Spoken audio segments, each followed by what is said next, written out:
अस्सलाम वालेकुम स्टूडेंट कैसे हैं स्टूडेंट। आज का हमारा टॉपिक है टॉर्क और मोमेंट ऑफ फोर्स। इससे पहले हमने फोर्स के मुतालिक पढ़ा कि जब फोर्स किसी बॉडी को ऊपर एक्ट करती है तो वो बॉडी में मोशन पैदा कर देती है। लेकिन आज टॉर्क का जो टॉपिक है इसमें जब फोर्स किसी बॉडी पे एक्ट करेगी तो उसमें रोटेशन पैदा करेगी। ठीक है, अब रोटेशन और मोशन में फ़र्क होता है। फॉर एग्जांपल ये जैसे हमारे सामने ये डस्टर पड़ा हुआ है, ठीक है, इसके ऊपर मैं फोर्स लगाऊंगा। जैसे ये हमारे पास एक डस्टर पड़ा हुआ है, ठीक है, तो इसके ऊपर मैं फोर्स लगा रहा हूँ। देखिए, तो ये फोर्स अप्लाई करने की वजह से यहाँ पे मूव हो गया। ठीक है, पहले इस पॉइंट पे था, फिर यहाँ पे ये मूव हो के आ गया, तो इसको हम कहेंगे मोशन। तो पहले कुछ हमने इस तरह का फोर्स का इफेक्ट पड़ा था। अब देखते हैं आज का टॉपिक हमारा टॉर्क है, उसमें मोशन कैसे पैदा होगी। मोशन नहीं बल्कि उसमें रोटेशन कैसे पैदा होगी। देखिए स्टूडेंट, जैसे हमारे पास एक डोर होता है, ठीक है, उसके ऊपर जब हम फोर्स अप्लाई करते हैं तो डोर के नाब के ऊपर हम फोर्स अप्लाई करते हैं तो दरवाजे में रोटेशन पैदा होती है, मोशन नहीं। वो कैसे? क्योंकि दरवाज़ा अपनी जगह से दूसरी जगह नहीं चला जाता बल्कि वो जस्ट रोटेट होके ओपन हो जाता है। ठीक है, इस तरह हम नाब के वजह फोर्स लगाते हैं, वो रोटेट होके ओपन हो जाता है। तो ये हमारे पास है टॉर्क। यानी टॉर्क की डेफिनेशन होती है टर्निंग इफेक्ट ऑफ फोर्स, यानी फोर्स अप्लाई करने की वजह से जो टर्निंग इफेक्ट पैदा होता है उसे कहते हैं टॉर्क। इसके अलावा हम दूसरी एग्जांपल देखते हैं टॉर्क की। उससे पहले कुछ हमें डेफिनेशन जो है वो क्लियर होनी चाहिए। वो है पहले रिजिड बॉडी। ठीक है, रिजिड बॉडी क्या होती है? कोई भी ऐसी बॉडी जिसके ऊपर हम फोर्स अप्लाई करें तो वो डिफॉर्म ना हो। ठीक है, यानी उसकी जो शक्ल व सूरत है वो चेंज ना हो। फॉर एग्जांपल जैसे अगर हमारे पास कोई सॉलिड बॉडी है, जैसे ये डस्टर ही है, ठीक है, तो इसके ऊपर अगर मैं कोई फोर्स अप्लाई करता हूँ, यहाँ पे फोर्स लगाता हूँ, तो ये डस्टर की शक्ल जो है चेंज नहीं हो जाती, ये फैल नहीं जाता। ठीक है, तो ये हमारे पास एक रिजिड बॉडी है। जबकि इसके बरक्स अगर टब के अंदर पानी पड़ा हुआ है तो जब पानी के ऊपर मैं से फोर्स लगाऊंगा तो वो वाटर की जो शेप है वो डिफॉर्म हो जाएगी। ठीक है, तो वो हमारे पास रिजिड बॉडी नहीं है। ऐसे इसकी डेफिनेशन ये भी है कि हमारे पास जो रिजिड बॉडी होता है ना, वो बहुत सारे पार्टिकल से मिलके बना होता है। जैसे ये मैंने रिजिड बॉडी की शेप बनाई है, इसमें M1, M2, M3 और M4 दरअसल ये छोटे छोटे पार्टिकल हैं जिनके मैसेज M1, M2, M3 और M4 एंड इस तरह सो ऑन Mn तक होगा। ठीक है,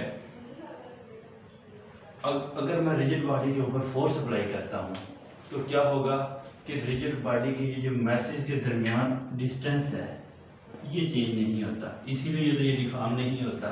ठीक है, तो इसकी डेफिनेशन हमारे रिजिड बॉडी की ये भी होती है कि अगर उसके ऊपर फोर्स लगाएं तो उसके पार्टिकल के दरमियान जो डिस्टेंस है उस पर अफेक्ट ना पड़े। ठीक है, अब इसके बाद ये हमारे पास टॉर्क की एक और एग्जांपल है। इस एग्जांपल में हमारे पास एक स्पैनर मौजूद है। ठीक है, ये स्पैनर और इसके अंदर ये हमारे पास नट है या बोल्ट है।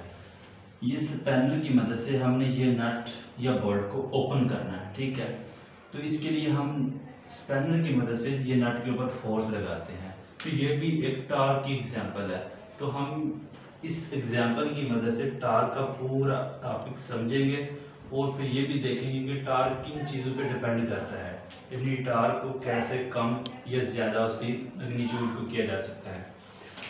इससे पहले ये देखें, ये जो हमारे पास नट है, ठीक है, इसके ऊपर स्पैनर की मदद से हम फोर्स लगा रहे हैं, तो हम स्पैनर के ऊपर फोर्स यहाँ पे अप्लाई कर रहे हैं। ठीक है, तो यहाँ पे फोर्स अप्लाई करते हुए कुछ हमें चीज़ें देखनी होगी पहले। तो वो क्या है, जहाँ पे हम फोर्स अप्लाई करते हैं जिस पॉइंट के ऊपर, ठीक है, तो उसको हम कहते हैं line of action of force. ये एक पॉइंट है तो इसमें से एक लाइन ऐसे हम ड्रा करेंगे तो इसे कहते हैं line of action of force, यानी जहाँ पे हमारी फोर्स एक्ट करती है जो हम अप्लाई करते हैं। उसके बाद एक ये नट का सेंटर वाला पॉइंट है, ठीक है, जिसके गिर्द वो नट रोटेट करेगा, ओपन करते हुए जिसके गिर्द वो नट रोटेट करेगा, तो उसमें से एक लाइन जो हम ड्रा करेंगे जो उस पॉइंट में से गुजर रही होगी तो उसे कहेंगे एक्सिस ऑफ रोटेशन। ठीक है, उस लाइन को एक्सिस ऑफ रोटेशन। अब इसके बाद एक्सिस ऑफ रोटेशन, ये पॉइंट जो सेंटर पॉइंट है इसको हम ओ का नाम दे देते हैं, ठीक है। इस पॉइंट और line of action of force के दरमियान परपेंडिकुलर डिस्टेंस जो होता है उसे कहते हैं मोमेंट आर्म। ये जो आपके सामने यहाँ से ये डॉटेड लाइन से शो किया गया इसे मोमेंट आर्म कहते हैं।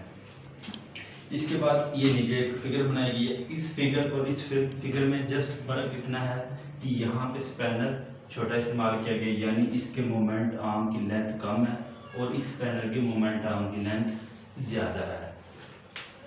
अब देखते हैं हम, ठीक है, कि टॉर्क किन चीज़ों पर डिपेंड करता है। जब हम स्पैनर की मदद से नट को ओपन करेंगे तो उस वक्त दो चीज़ों पे हमारे नट की रोटेशन डिपेंड करेगी।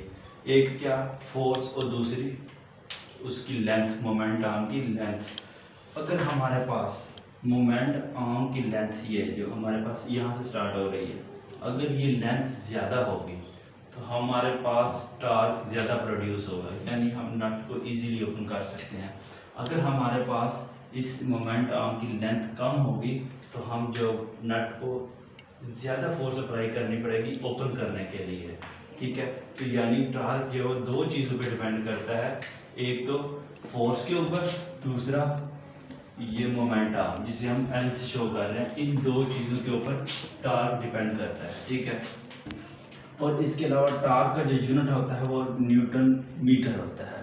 न्यूटन मीटर की डेफिनेशन क्या है, torque of 1 newton metre caused by a force acting of 1 newton perpendicular to moment arm of 1 newton arm. यानी अगर किसी बॉडी में 1 न्यूटन मीटर का हमने टॉर्क प्रोड्यूस करना है तो इसका मतलब है हमें 1 न्यूटन की फोर्स एक्ट करनी है परपेंडिकुलर डिस्टेंस 1 मीटर के ये फासले पर, ठीक है। तो यह फिर हमारे पास 1 न्यूटन मीटर टॉर्क जो वो प्रोड्यूस हो जाएगा। इसके बाद स्टूडेंट हमारे पास इसकी जो प्रैक्टिकली मैं आपको एग्जांपल देता हूँ कि आपने देखा होगा कि जब कोई मैकेनिक, ठीक है, स्पैनर की मदद से कोई नट जो है वो खोल रहा होता है तो उसके पास छोटा होता है। अगर वो जाते हैं बाइक वाली शॉप के ऊपर तो उसके पास जो स्पैनर होता है वो छोटा होता है, छोटे स्पैनर के साथ वो नट को खोल होता है। इसके बरक्स अगर आपने कभी देखा बड़ी गाड़ी का, ठीक है, तो उसके लिए जो स्पैनर इस्तेमाल होता है उसकी मोमेंट आर्म की लेंथ जो होती है वो बहुत ज़्यादा होती है। तो उसी की यही वजह है कि वहाँ पे हमें जो वो टॉर्क ज़्यादा प्रोड्यूस करना होता है, वहाँ पे टर्निंग फोर्स हमें ज़्यादा चाहिए होती है। ठीक है स्टूडेंट, आज के लिए इतना ही। उम्मीद करता हूँ आपको ये टॉपिक समझ आएगा।